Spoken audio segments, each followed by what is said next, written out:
একটি মানবাধিকার সংগঠনের একটা বিবৃতি, গত মে মাসে ৭৮ জন সাংবাদিক নির্যাতন এবং হয়রানির শিকার হয়েছেন। ১১টি ঘটনায় অন্তত ৬ জনকে আটক, ৭টি মামলা দায়ের হয়েছে।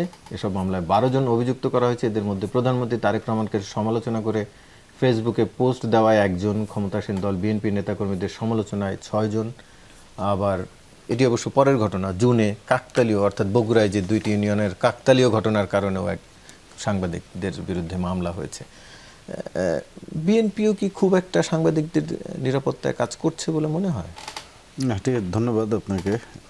এইখানে যে জিনিসটা হচ্ছে যে এই বিষয়ে বিএনপিকে আরও সতর্ক হতে হবে, সরকারকে সতর্ক হতে হবে। ধরেন কেউ যদি গণমাধ্যমের নামে রাজনীতি করতে চায় তাহলে তার বিরুদ্ধে ব্যবস্থা নেওয়া যাবে, কিন্তু একদম যেইভাবে আপনি যে ঘটনাগুলোর কথা বললেন এটা নিয়ে আমার মনে হয় যে সরকারের ভিতরে এবং বিএনপির আরও সতর্ক হওয়া উচিত। কারণ গণমাধ্যমের বিষয়গুলো, আমরা এমন একটা জায়গায় দাঁড়িয়ে আছি বাংলাদেশে গণমাধ্যম নিয়ে। এখন এটা তো স্বীকার করতে হবে যে ফেসিবাদ প্রতিষ্ঠায় সফট পাওয়ার হিসাবে গণমাধ্যম একটা শক্তিশালী ভূমিকা পালন করেছিল সেই সময় আওয়ামী লীগের ফেভারে। কিন্তু তার মানে এই না যে আপনি তাদের উপর দমন নির্যাতন চালাবেন বা মামলা করে দিবেন, মামলা ঠুকে দিবেন। এবং খুব আমার মনে হয় যে খুব বড় ধরনের কোনো ঘটনায় মামলা হচ্ছে বা আটক হচ্ছে না। যেই জায়গায় প্রধানমন্ত্রীর সমালোচনা করে কার্টুন দেওয়ার পরে উনি সেই কার্টুন নিজে শেয়ার করেছেন, সেই জায়গায় এখন কুরুচিপূর্ণ বা আজে বাজে শব্দ প্রয়োগের কারণে যদি একটা আইনগত ব্যবস্থা নেওয়া যেতে পারে, যে যদি ধরেন ডিফেম করা হয় কাউকে, কিন্তু এরকম হামলা করা, কারোর উপর চাপ প্রয়োগ করা বা মামলা ঠুকে দেয়া, একদম এটা আমার কাছে মনে হয় যে ঠিক না। আমি যতটুকু জানি যে সরকারের শীর্ষ পর্যায়ে সিদ্ধান্ত আছে যে তারা গণমাধ্যমকে অবারিত স্বাধীনতা দিবে এবং গণমাধ্যমের নিরাপত্তা নিশ্চিত করবে। তো তাহলে এই কাজগুলো কারা করছে? এই কাজগুলো যেটা হচ্ছে যে আমার কাছে মনে হচ্ছে যে অতি উৎসাহী যারা দলের ভিতরে, যেমন প্রধানমন্ত্রীর সম্পর্কে কটূক্তি করার পরে একজনকে আটক করা হয়েছিল, কিন্তু যখন সেটা শীর্ষ পর্যায়ে তথ্যটি যায় সঙ্গে সঙ্গেই কিন্তু ছেড়ে দেওয়া হয়েছে, তাকে ব্যবস্থা নেওয়া হয়েছে তার সম্পর্কে।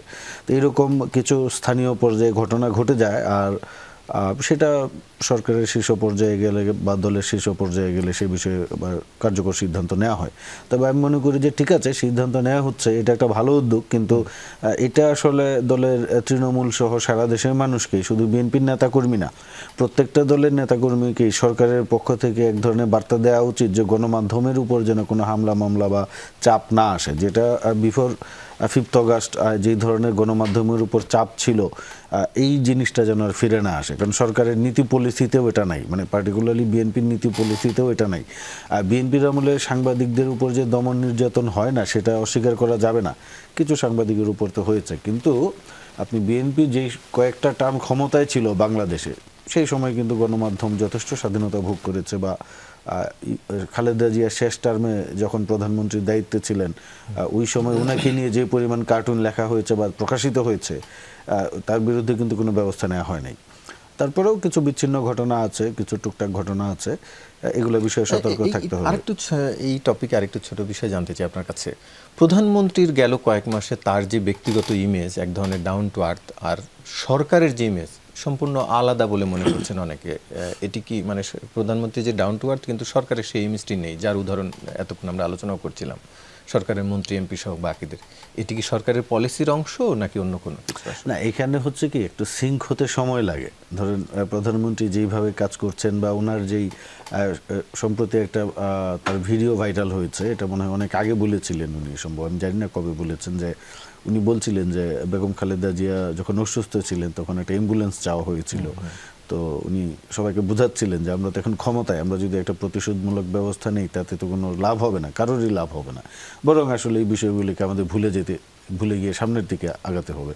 তো এটা কিন্তু ওনার পক্ষ থেকে একটা বার্তা, সহিষ্ণু রাজনীতি করতে হবে আমাদের।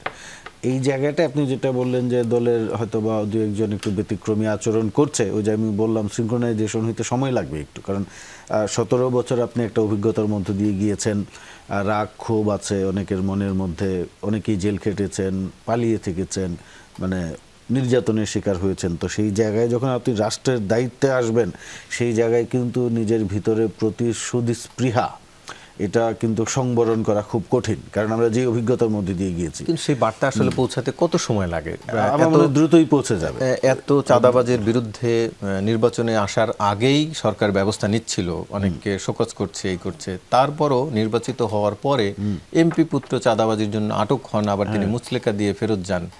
সেই বার্তা পেতে আসলে আর তৃণমূলে কতদিন না, লাগবে? এটা কিন্তু ধরেন যে এই জায়গায় যে এমপি পুত্রকে ধরা হয়েছে একদম এবং সুনির্দিষ্ট অভিযোগের ভিত্তিতে, এটাও কিন্তু একটা নতুন নতুন দিনের কিন্তু আবার রাজনীতি। মুচলেকা দিয়ে যে ফেরত গেছেন, এটাও কি নতুন রাজনীতি? না, এটা নতুন রাজনীতি না, তাকে সতর্ক করা হয়েছে যে ঠিক আছে, যে ধরেন মানে এমপি পুত্র বলে সতর্ক, বাকিরা হলে জেলে চলে যেত? না, বাকিরা জেলে যেতেন না, ওনাকেও নিশ্চয়ই পরবর্তীতে জেলে পাঠানো হবে। আর আরেকটা কথা আমি যেটা বলতে চাচ্ছিলাম, আজকে জামাতের সঙ্গে যে মানে ঘটনাটা ঘটেছে সাংবাদিকদের সঙ্গে, এইটা আসলে জামাতকে আরও সহিষ্ণু রাজনীতি করতে হবে। আমরা 5ই আগস্টের পর দেখতে পাচ্ছি যে জামাতের লোকজন ক্রমশই অসহিষ্ণু হয়ে যাচ্ছে, একদম মানে লাগামহীন আচরণ করছে। তো এই বিষয়ে তাদেরকে সতর্ক হতে হবে। এবং সাংবাদিকরা একটা দুইটা আজে বাজে প্রশ্ন করতেই পারে, কিন্তু রাজনীতিবিদ হিসেবে তাদের দায়িত্ব হচ্ছে ঠান্ডা মাথায় পরিস্থিতিকে মোকাবেলা করা।